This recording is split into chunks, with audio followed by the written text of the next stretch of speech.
ঘুম থেকে উঠে দেখি বাইরে কি সুন্দর ঝলমলে রোদ বেরিয়েছে। প্রত্যেকদিন কুয়াশা থাকে, আর আজকের ওয়েদারটা দেখো পুরো ফ্রেশ।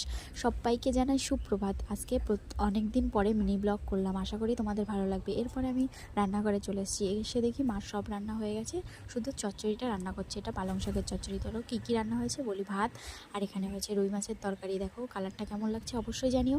আর এখানে হয়েছে ডাল, আর তারপরে মা আমাকে এখানে ভাত বেড়ে দিল, আমি ভাত খেতে বসে পড়েছি। দেখো আর হয়েছিল পুঁই ফলের ভাজা।